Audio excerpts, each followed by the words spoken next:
بامشکل کہا، پھر اچانک ہی اس کی آنکھوں سے آنسو بہنے لگے، مگر ذرام فون پہ ہی تھا۔ دوسری جانب وہ اس کا رونا بخوبی سن چکا تھا۔ غزل نے فون کان سے لگایا، تبھی فون ڈسکنیکٹ ہو گیا، کٹ گیا۔ غزل فون واپس جیب میں رکھتی ہوئی بولی۔ اس کی بات سنتے ہی الماریہ روتی چلی گئی۔ ارے ارے الماریہ، بس کرو، کیا ہوا ہے؟ غزل، کیا باس نے اسے کچھ کہا ہے؟ فلک اس کو گلے سے لگا کر غزل سے پوچھنے لگی۔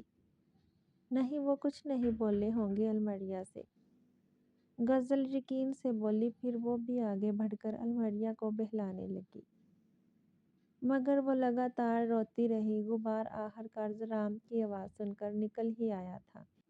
کھانے سے فارغ ہو کر دستگیر نے اس کو عبایا پہن کر باہر آنے کا کہا اور وہ خود پہلے ہی باہر نکل گیا، جبکہ وہ اب تک سوچ رہی تھی کہ وہ اسے کہاں لے جانا چاہتا تھا۔ اس کے اس وقت کہیں بھی جانے کا، کچھ بھی کرنے کا ذرہ بھی دل نہ تھا۔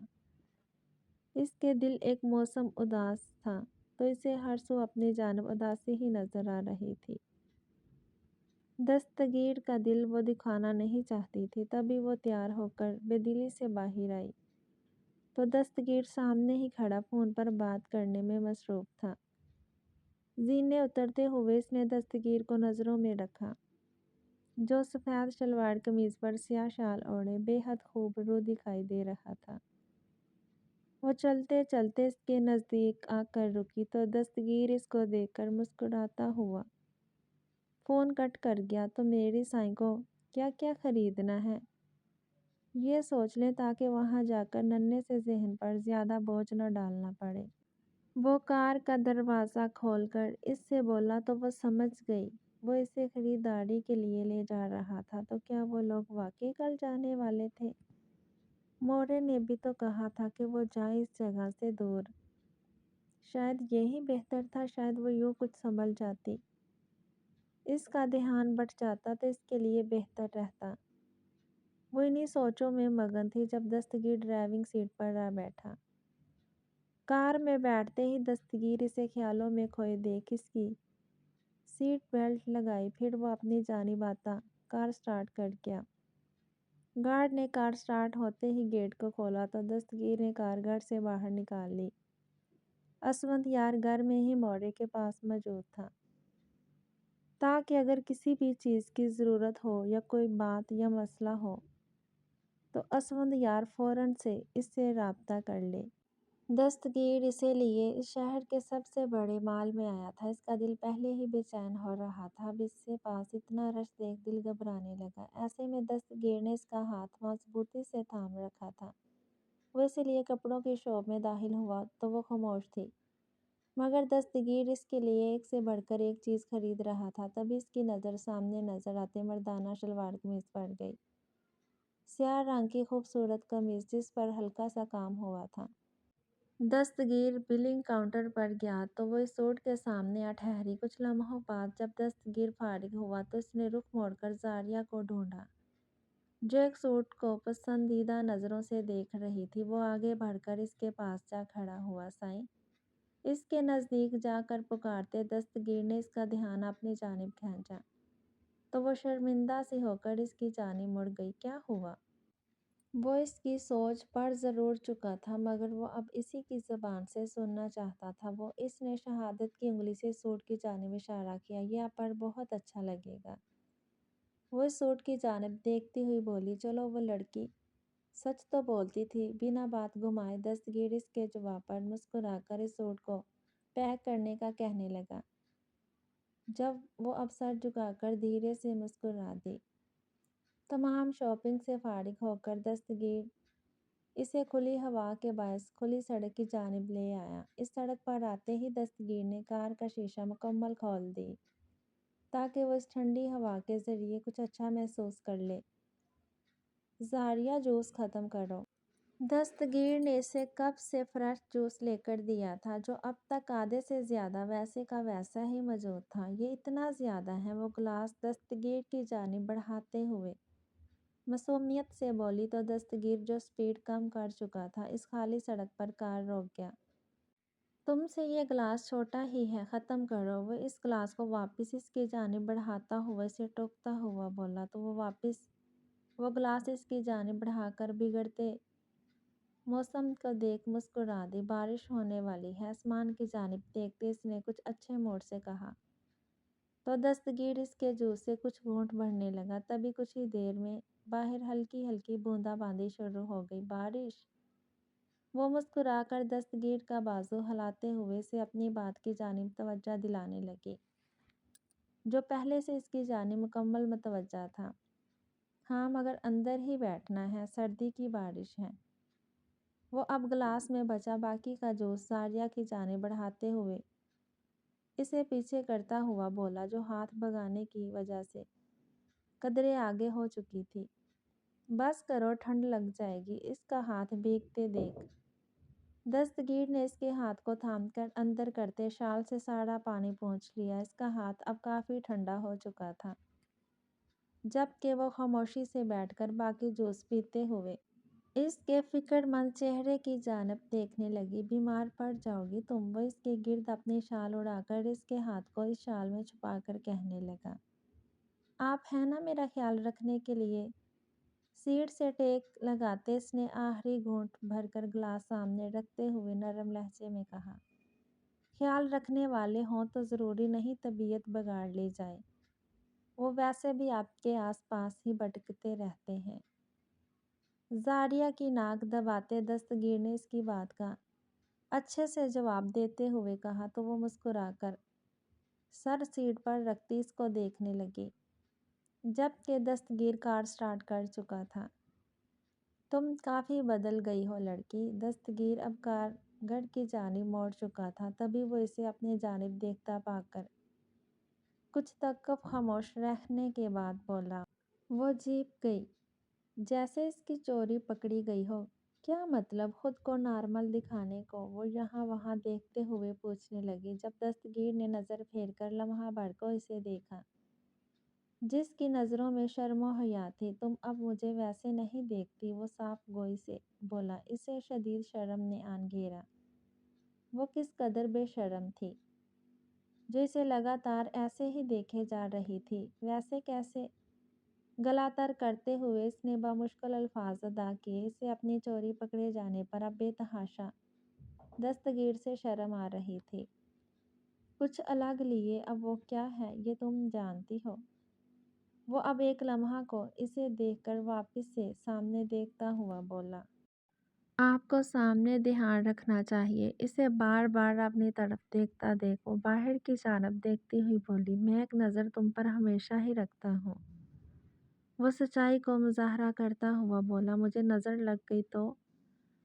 وہ اس کی ایک نظر والی بات پر اسے چھیڑنے کے انداز میں بولی، میری تمہیں نظر نہیں لگے گی۔ وہ مسکرایا تو زاریہ لمحہ کو بنا پلکے جھپکے اس کی مسکراہٹ دیکھتی رہی۔ وہ کیوں؟ اس کا جواب عجیب تھا۔ کوئی خود کو نظر لگا سکتا ہے بھلا؟ دستگیر نے لہجے میں بے حد محبت سموئے ہوئے جواب دیا۔ لمحہ بھر کو وہ بے اختیار اس کی جانب دیکھتی رہی۔ آپ کیا مجھے اپنے بس میں کرنا چاہ رہے ہیں؟ کچھ لمحوں کے بعد وہ سنبھلی، پھر اس کو دیکھتے ہوئے آنکھیں چھوٹی کرتے گور کر کہا، میرے بس میں سب ہے سوائے اپنی زوجہ کے۔ دستگیر نے زاریہ کو دیکھ کر ٹھنڈی آہ بھرتے جیسے بے بسی کا اظہار بے بس از کیا۔ بابا سائیں یہاں ایسے کیوں بیٹھے ہیں؟ دستگیر کے بابا سائیں جیسے ہی ان کے کمرے میں داخل ہوئے تو وہ زمین پر خاموش حالت میں بیٹھے، نہ جانے کب سے دیوار کو گھورنے میں مصروف تھے۔ بابا سائیں بس کریں، یوں تو آپ خود کو بیمار کر لیں گے، وہ ان کے پاس بیٹھتے ہوئے بولے تو انہوں نے پلکیں جھپک کر سر بیڈ پر ڈلکا دیا۔ تمہاری ماں کا جنازہ چھوتا بھی کیسے، جو ہاتھ اپنے سگی اولاد کا قتل کرتے وقت نہیں کانپے، وہ اس کے جنازے کو اٹھانے سے پہلے کانپ رہے تھے۔ میں تو اسے سنبھال کر آخری آرام گاہ چھوڑنے کے قابل نہیں رہا۔ وہ آنکھیں بند کیے اپنے دل کا حال زبان سے بیان کرنے لگے، بابا سائیں گناہ ہم تینوں کا تھا، ان سے اپنے باپ کے مضبوط کندھوں کو یوں کمزور دیکھا نہ گیا، گناہ اصل میرا تھا۔ جس نے تم لوگوں کو بھی گناہ پر اکسایا۔ وہ اب کی بار آنکھیں کھول گئے۔ ان کی آنکھیں بے انتہا سرخ ہو چکی تھی۔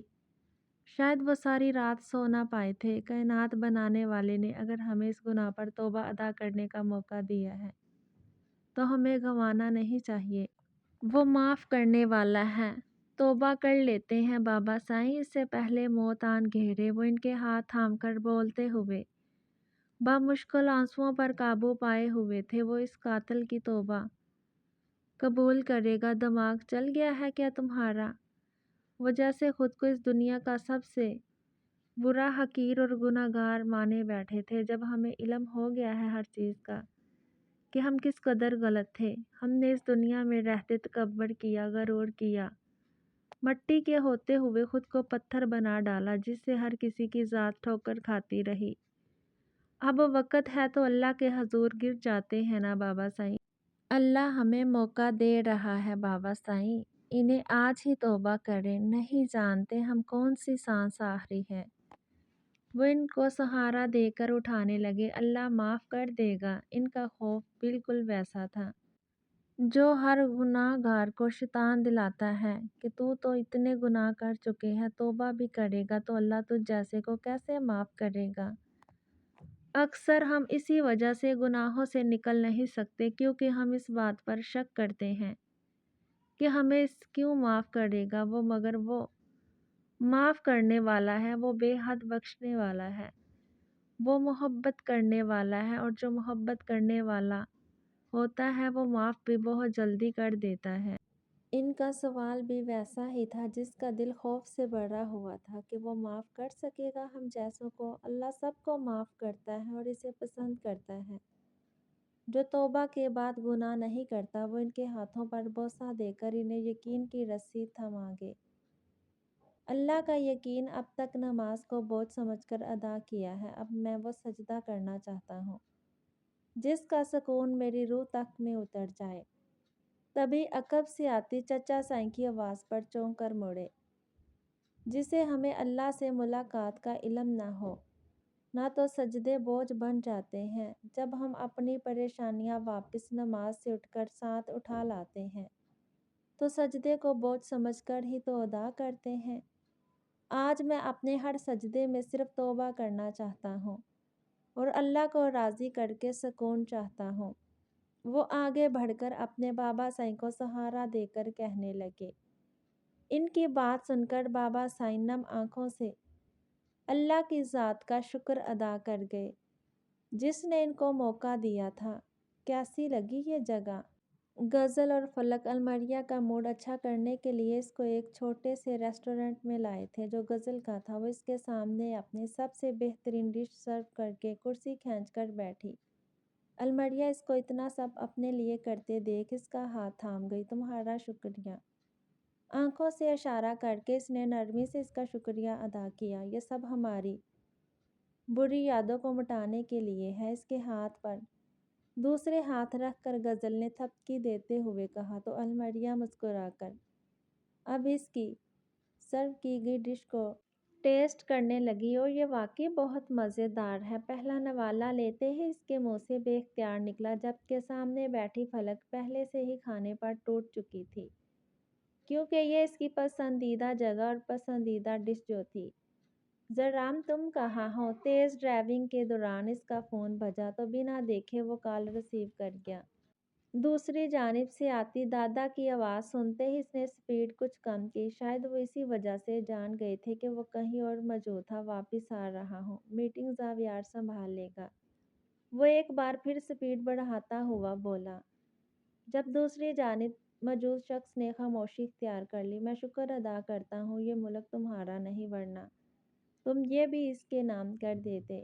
کچھ لمحوں بعد اسے دادا کی آواز سنائی دی تو زرام لب دانتوں میں دبا کر مسکراہٹ روک گیا۔ میں جھٹلانے والا نہیں، زرام نے صاف جواب دیتے فون کاٹ دیا۔ جب دوسری جانب موجود شخص اس کے جواب پر مسکرائے بنا رہ نہ سکا تھا۔ اس دھڑکتے دل کو بالآخر اس کی دھڑکن مل ہی گئی۔